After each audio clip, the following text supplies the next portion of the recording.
guys, so as promised, Don Bluth video. Yeah. So, what can I say about the guy who actually tried to compete with Disney and almost succeeded at competing with Disney? Well, all I can say is this. Nice try. But all I can say to Don Bluth is actually working during the time when Disney was not in a good place during the time. After the death of Walt Disney, of course Disney was not in a good place. But then came Don Bluth working during the time when Disney was, you know, not doing so good. He did do some animation, and he did do some animation for Disney, and actually did a short for Disney, but I'm going to go into.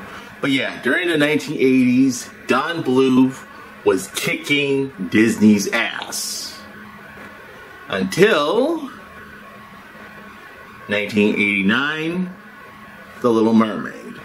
Now, for this video, I'm only going to talk about the 1970s through the 1980s of Don Bluth. The next video will be the 90s and the half of the 2000s. So let's start this video off by talking about, well, I mean, this isn't going to be much of me talking shit about stuff or saying anything bad, but I will say this. Let me just turn the fan off. Don Bluth pretty much ruled in the 80s.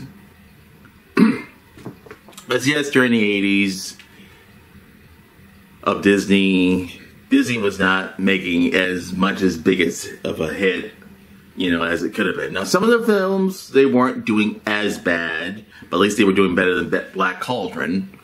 But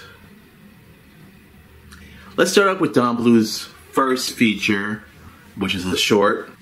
But I only talk about the Don Bluth movies I've only seen. I have not seen much of Benjo the Woodpile Cat, so don't worry. We're not going to talk about that today. What we're going to talk about is his first feature that he did, which is, like I said, a short. It is the small one. Now, of course, you know, the small one is, in fact, a really, really good short. A very good short. It has a very surprising ending in the end. So, would I have to spoil it? Well, I'm going to have to spoil it. So, Stewie. Oh, hang on. Spoiler alert. Thank you. So, really, all I can tell you is the small one is during the time of biblical times. So, yeah. It's about a boy who has to sell his donkey because the donkey has gotten too old to work and too old to, well, do any type of work. So he's trying to sell the donkey to someone who could probably take care of it better. But sadly, he keeps running into several people who are just assholes. But with that being said, you know, we get the one song that you might know about, or probably might not know about, is, I'm going to let the song play itself.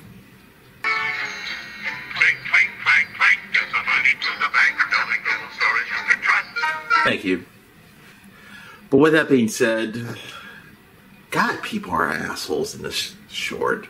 I mean, the little boy and the donkey, that you can relate to them because they're actually good characters. But everybody else, good God, everybody else is just a dick. But either way, you know, after the last trying to sell it to another owner, of course, this leads to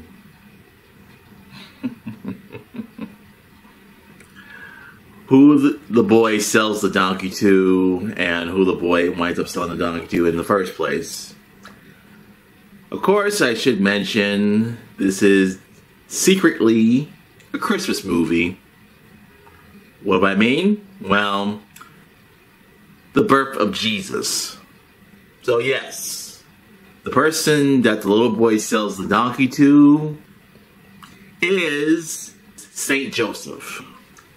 It's the one that buys the donkey. And those of you who've been to Sunday school knows that, you know, the donkey is something that, you know, that Mary, Jesus' mother, rode on until the star came down and the birth of Jesus came. Now, if I'm wrong, yes. But no, I'm not wrong. This is exactly what it's basically saying. It's secretly a Christmas movie. Secretly a Christmas movie. So, with that being said, this moves on to Bluth's. Well, I'm going to be honest with you. Some of Don Bluth's 80s movies I do have, because I do enjoy the 80s ones. That is Secret of NIMH. Secret of NIMH is not only just an underrated movie. I did see this as a kid. Didn't really like it because I thought parts were kind of creeping me out and scaring me. But when I watched it as the age of 14 in high school, believe me, I had to keep that a secret. I didn't want the guys in high school to know I was watching a kid's film. But since it's an 80s kids film, it's like, oh, no, that's good. You know, you can watch an 80s kids film. This movie, yeah, as most people would say, really screwed up a lot of people. Or, not just people, really screwed up a lot of kids. So what's the story? The story about Secret of NIMH is that Mrs. Brisby is a widow. She has a son that's very sick, and she's going out of her way to try and save him. Now, of course, she's told to move her house in a way where the plow, or the yard, basically. So the whole thing is move the house so Timothy can't, you know, leave out of the house. And, of course, this leads to several other characters. This leads to Justin. This leads to Jenner. This leads to other rats. And secretly, the rats of NIMH have their own story of how they fear NIMH and how they want to stay away from NIMH, even trying to get close to them. And of course, Mrs. Brisby being the one character who I can relate to, who doesn't want to... Actually, you know, you get characters who you always say, I want to go on an adventure, I want to be the adventure type. But what if we did something different? What if we did something like someone who doesn't want to be the adventure type, but has some of the courage to be the adventure type? That's Mrs. Brisby right here. And just so you know, the animation, it's pretty dark and scary, if you were to ask me. Now, today, if you were to watch it today, it's like, wow, this is dark and scary. We don't get animation like this these days. So, in the end, I mean, this does lead to several other scary scenes, like the kids being in the house. The house is sinking down into, well, the ground. One of the kids saying that they can't breathe, and I mean, being sunk all the way into the freaking ground is pretty dark. Pretty freaking dark. But in the end, Mrs. Brisby winds up saving her children, and yeah.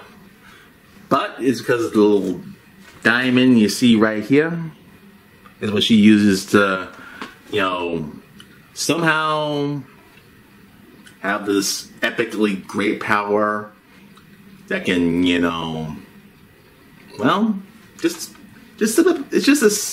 call it a Deus Ex Machina. Yeah. But now, with that being said, how did Secret NIMH did in the box office? Well, it did okay. It didn't do as bad, but it did warrant a Don Bluth sequel that sucks. Don't worry, I'll do another video, hopefully, on that in some sort of way. But this leads to another thing that Bluth also did. And also, believe it or not, Don Bluth also does video games. Video games in his animation form where they are hard as hell. We have video games that were released on the arcades, then later onto Nintendo, Super Nintendo, and mostly on Super Nintendo, and one on, I believe, the PlayStation PlayStation 2 or Xbox or whatever. This leads me to one big giant question. Two of the female characters that he wrote for his, video games, Dragon's Lair and Space Ace. Yeah, they do have, the main, you play as a heroic person. Space Ace is a little bit more different than Dragon's Lair. Space Ace, you're pretty much a big, ripped, buff guy, blonde guy, who has to go up against the genie from Aladdin prototype. And of course, Dragon's Lair, you have to be a guy who has to go through several other, basically Dragon's Lair and Space Ace are a little different genres. But either way, all I can tell you that it does have a couple female characters who I can't resist. We have Daphne, Princess Daphne, and we have Space Princess Kimberly. Now I know you're probably saying to me like, "Hey Alex, which one are you gonna go for?" Well, since I have a thing for redheads, I would go with Kimberly, but damn, Daphne is hot. Holy shiggity, Daphne is hot. Good God. But one thing I can say, they did reference Daphne on some things that are not kid friendly, and that would be Playboy. Yeah. But now let's move on to Don Bluth's, real good one that he made back in 1986. Hey, the year my sister was born. But yeah, 1986 leads to American Tail. Yes, I know it has tail as in an animal's tail, but all I can just tell you, American Tail, I have this to say. This is the most saddest thing I've ever watched in my entire existence. I'm not even kidding. This is the most saddest thing I've ever watched in my entire existence.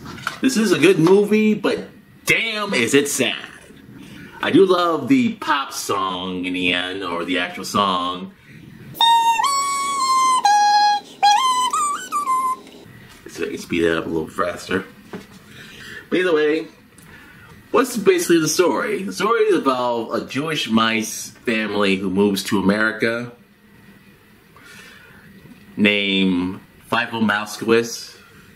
And of course, Fievel winds up being separated from the family. The family thinks he's dead, but it's up from Fievel to find his family. Seriously find his family. But what winds up happening? Well, just several things that come wrong. They think there are no cats in America. Which, yeah, there are tons of cats in America. But either way, like several people just try to help this kid, but they just don't help him out as the way as he wants. We also are introduced to, once again, Don DeLuise voicing another character. He voiced Jeremy the Crow in Secret of NIMH. Now voices Tiger the Cat in American Tail. But either way, in the end, you just want to say to yourself, God damn it, just help this kid find his family, for God's sake. Help him find his family. And then when he finally meets back with his family, it's like, oh my God, thank you. My God, thank you. But But either way, is it sad? Well, I think it gets to the part where it was pretty obvious how Fievel hits that down point where it comes to the other mice saying, "Hey, your family should be looking for you. You shouldn't be looking for them."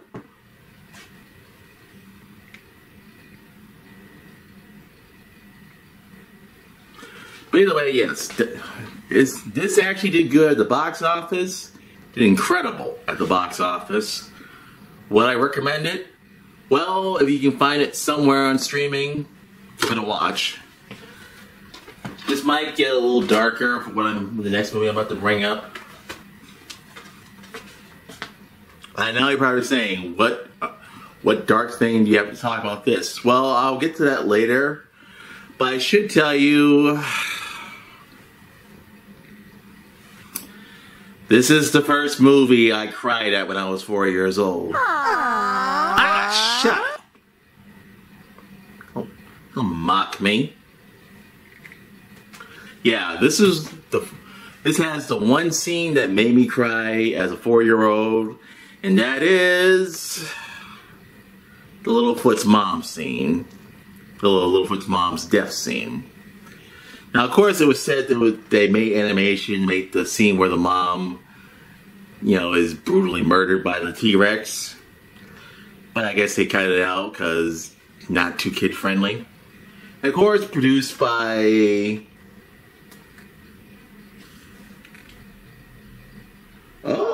a couple of other people who you might know today. Steven Spielberg, George Lucas, Kathleen Kennedy. Yeah, I can hear the boos coming on that one. And of course, Frank Marshall. Yeah, most of the same people who worked on Indiana Jones worked on this. But now let me go into the more darker thing I might as well talk about. One of the kids in the film named Judith Barsley. A true tragedy and a true sad end to someone who would have, to quote Kelly Rowland, life was stuck. Oh, now we'll never know. Yeah. The whole thing with Judith Barsley is stuff of true nightmares for kids. Now, I don't know if YouTube, since I'm not being monetized by YouTube, it does involve the poor thing being taken out of this world. And of course, they made a tribute in this movie. Yeah. I know most people if you were to hear about it, you're going to hear some serious dark stuff. I mean it. You're going to hear some serious dark stuff. So buckle up and prepare for that. And of course, the last thing I'm going to talk about for this video. And of course, it was actually one of the non-Bluth movies I actually watched as a 3-year-old. Don't question it, please. Just don't question it. All dogs go to heaven. We've had dogs in our family. Ones that we've still miss. But yeah. This does have a very strong story about what if a dog who was kind of a criminal has to, gets taken out of this world, goes to heaven, says that if he leaves heaven, he's going straight to hell. Then later has to, just some of the things in All Dogs Go to Heaven are questionable. One, how is it that Charlie, voiced by the bandit himself, Burt Reynolds, and once again, also have Don DeLuise in the mix as the dog Itchy. But either way, all I can just tell you is All Dogs Go to Heaven has some imagery which has scarred me for life. For good reasons. Yeah, I don't know who. You can keep all the scary shit you have seen in your whole entire life. You know, if you thought, you know, the movie, got that sick, disgusting ass movie, The Substance, was awful, scary, something straight out of hell. This scared the shit out of me when I was a kid. Yeah, you can keep all the scary shit you can watch in the whole entire world, but this scarred me for life. This truly scarred me for life, and this truly scarred the living shit out of me for life. Yeah. But either way, All Dogs Go to Heaven does have a good story, and this was actually the second, well, last thing that Judith Barsley was in. And of course, there was a song tribute towards Judith Barsley in the end credits. But all I can say is this does get dark. Not in real life, but in the movie it does get really dark. The part where Charlie is dreaming about dying and going straight to hell. Well, kids, if you were either 6, 5, or 6 during the 90s, this would make you want to. It'll make you want to be good. It would make you want to be good and stay being good for the rest of your lives. I know most of y'all don't give a crap, but it is true. So most of the 80s, like I said, Don Bluth was pretty much ruling over Disney during the 80s. But of course, there was one little film about a red-headed white girl mermaid who wanted to go on land, be a part of land. And of course, you know what I'm talking. Do I need to address the elephant in the room? Yeah, Little Mermaid. Little Mermaid pretty much was the one thing that beat Don Bluth. Well, sort of beat him. Like, All Dogs Go to Heaven did semi-okay at the box office. But in come home video, that do mean VHS video, it was making a lot of, it made a lot of profit from that. Now, yes, VHS was now was technically the Blu-ray of the time, but, you know, vinyls, VHSs, they were worth it. They were really worth it back in the day. But either way, that ends the 80s of Don Bluth. The next video is the 90s. Oh, mama.